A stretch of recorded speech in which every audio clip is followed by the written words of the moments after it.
Vamos ahora, chicos, a resolver nuestro primer cuestionario sobre números reales. En este caso la pregunta 1 nos dice lo siguiente. Miren, si resolvemos el perímetro de una circunferencia, P igual a 2pi por R, donde R es el radio de esa circunferencia, es decir, aquí tenemos el círculo, ¿no es cierto? Y este es su radio, a eso equivale R. Y ese radio es un número entero positivo, mucho ojo con esto, entero positivo. Su resultado será, literal A, ninguna respuesta, literal B, reservado al conjunto de los irracionales positivos, reservado al conjunto de los irracionales y reservado al conjunto de los racionales. Para poder determinar esa respuesta, debemos analizar la fórmula del perímetro que nos dieron, que dice 2pi por R. Si es que R siempre es positivo, primero que todo esto siempre será positivo, dado que el 2 es positivo y el pi es positivo. Entonces tomemos en cuenta que el resultado primero siempre es positivo. Ok, ahora, pi es un número irracional. Por lo tanto, una operación en la cual esté involucrado el valor de pi también va a dar como resultado un irracional. Entonces, veamos, si es que el resultado siempre va a ser irracional y aparte siempre va a ser positivo, obviamente el resultado está reservado al conjunto de los irracionales, pero solo de los irracionales positivos. Por lo tanto, la opción B es la correcta. Seguimos ahora con la pregunta 2. Un número racional se origina de... Aquí mucho ojo y un tip para sus cuestionarios. Cuando aquí dice seleccione una, es porque solo hay una respuesta correcta. En muchos ejercicios ya veremos que dice seleccione una o más. Mucho ojo, ahí se suelen equivocar y solo seleccionan una, pero puede haber más de una respuesta. Ok, ahora vamos a este ejercicio. Se origina de, literal A, dividir números naturales. A ver, pensemos en esto. Si yo divido dos números naturales, por ejemplo, 2 sobre 5, sí se origina un racional, ¿verdad? Que en este caso, pues, dará un decimal. Pero, ¿qué es lo que pasa? ¿Solamente los naturales? Tal vez no. Veamos la B. Dividir números enteros donde el denominador puede ser 0. Si yo divido un entero, digamos, menos 3, pero el denominador puede ser 0, ¿esto da un real? No, esto no da un real. No existe ese valor dentro de los reales porque la división para 0 no está definida. C. Dividir números enteros donde el denominador no puede ser 0. O sea, por ejemplo, dividir menos 3 sobre 2. Esto sí es un racional, ¿no? Ok. D. Dividir números enteros positivos con denominador diferente de 0. Si solo dividimos enteros positivos, estaríamos hablando de dividir dos naturales a la final, ¿verdad? Ahora, veamos, ¿cuál se acerca más? ¿Solamente dividir dos naturales o también podría ser dividir dos enteros, que es un conjunto más grande? En realidad la respuesta sería enteros, dado que no necesariamente tienen que ser los dos positivos, pueden ser uno negativo, el otro positivo, pueden ser dos negativos. Por lo tanto, la respuesta correcta sería la C, dividir dos números enteros, o sea, positivos o negativos, pero que el denominador, ojo, no deba ser 0. Entonces, la opción C, pues, se acerca completamente a esa definición. Seguimos ahora con la pregunta 3. La definición adecuada para un número irracional es, seleccione una. A. ¿Es un número con una forma decimal definida? B. ¿Es un número cuya forma decimal no puede ser transformada en una razón? Aquí razón es lo mismo que una fracción, por si acaso. C.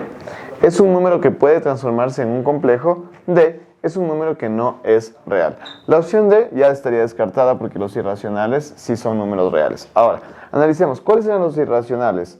El pi, por ejemplo, que era 3.1416, etc. Otro valor es el valor e, que es 2.71, etcétera, etcétera, etcétera. A estos de aquí, si ustedes recuerdan, son decimales que nunca les utilizamos en los ejemplos para transformar a fracciones. ¿Por qué? Porque simple y sencillamente no se puede, dado que todos sus decimales son diferentes o no son periódicos. Entonces, ¿es un número con una forma decimal definida? Para nada, porque su forma decimal es infinita y aparte son números siempre diferentes. Entonces, la A no puede ser. Es un número cuya forma decimal no puede ser transformada en una razón o fracción. Eso sí, dado que estos de aquí nunca los vamos a poder transformar a fracciones. Entonces la opción B ya sería la correcta. Sin embargo, analicemos la opción C. Es un número que puede transformarse en un número complejo y aquí aprovechamos para explicar una cosa. Tenemos el conjunto de nuestros reales y dentro de nuestros reales estaban un montón de subconjuntos, ¿recuerdan? Pero hay otro conjunto que es más amplio que el número de los reales, del conjunto de los reales, que se llama el conjunto de imaginarios, ¿de acuerdo? Es otro conjunto completamente diferente. Entonces, para nada es un número que puede transformarse en un complejo.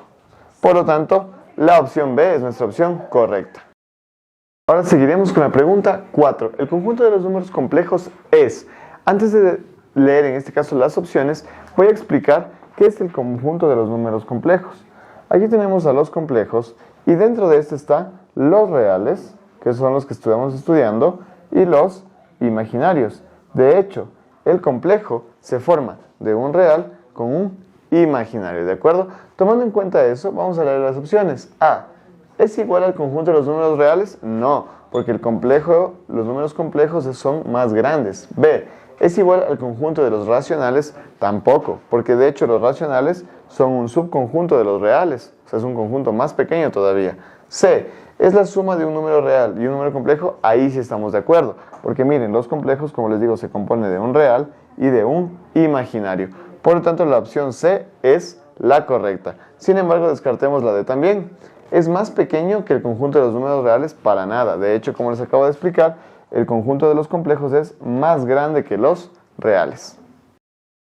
Finalmente, vamos con la pregunta 5 de nuestro cuestionario de números reales. Nos pide calcule y escoja el resultado correcto de la siguiente operación. Para eso debemos resolver toda esta operación y pues seleccionar la opción correcta, ¿verdad? Entonces vamos resolviendo. Aquí tenemos signos de agrupación. Dado eso, recordemos que los signos de agrupación son prioridad sobre las operaciones. ¿Qué quiere decir esto? Que primero debemos resolver este paréntesis. Para eso, a este 1 lo transformaremos en fracción, poniéndole sobre 1, ¿de acuerdo? Este 3 también lo transformaremos a fracción y el 2 también a fracción. Quedándome entonces 1/3 menos 2 sobre 1, llave, 1/3 más 3 sobre 1, corchete, tenemos acá 3 medios, menos 1/5, todo esto por 2/3 más 1. Y aquí ya comenzamos a resolver las operaciones. El mínimo entre estos dos sería el 3, ¿verdad? 3 para 3 a 1 por 2, 2. 3 para 1 a 3 por 1, 3. Y cerramos en este caso signos de agrupación. Listo. Resolviendo entonces esta operación, como podemos ver, nos queda 2 más 3 sobre 3. Eso quiere decir 5/3. Ok, ahora, aquí ya que tenemos el resultado del paréntesis, tenemos una multiplicación, ¿verdad? Hay que tomar en cuenta eso, dado que ahora ya podemos sacar el resultado de esa multiplicación. Entonces, nos quedaría de la siguiente manera. Menos por más, menos, y multiplicamos los de arriba, numeradores, con, en este caso, los de abajo, los denominadores. Pero, siempre que tenemos uno igual abajo y arriba, nosotros podemos simplificar, quedándome entonces 1 por 1, 1, y 1 por 3, 3. Listo. Ahora nos toca resolver el corchete, ¿de acuerdo? Quedándonos entonces 1/3 menos 2 sobre 1, llave, 1/3, más 3 sobre 1, y aquí adentro nos queda lo siguiente. El denominador común entre el 2 y el 3 sería el 6.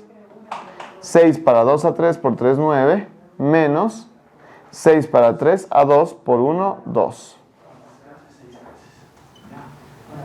Listo. En el resultado de este corchete tendríamos que 9 menos 2 me da 7. Y entonces ya podríamos realizar esta multiplicación. Tenemos entonces 1/3 menos 2 sobre 1, llave, 1/3 más. Y aquí ya tenemos la multiplicación. Más por más me queda positivo. Ahora, dado que podemos simplificar uno de arriba, que es la tercera, con uno de abajo, la tercera es 2, lo debemos hacer porque es más fácil operar con fracciones simplificadas, recordemos eso. Entonces, 1 por 7, 7, 1 por 2, 2. Y ya tenemos el resultado de esa multiplicación. Ahora nos quedaría 1/3 menos 2 sobre 1. Y aquí tenemos en cambio la suma de estas dos fracciones. El mínimo entre estas dos sería el 6. 6 para 3 a 2 y 2 por 1, 2. Más 6 para 2 a 3 y 3 por 7, 21. Listo. El resultado de esta suma, 2 más 21, me queda 23. Y ya podemos ahora sí realizar esta multiplicación. Quedándome entonces 1/3 menos por más, en este caso solo es la raíz de fracción, menos por más, menos. Aquí podemos simplificar 1 de arriba con 1 de abajo sacando la mitad y quedaría 1 por 23, 23 sobre 1 por 3, 3. Listo.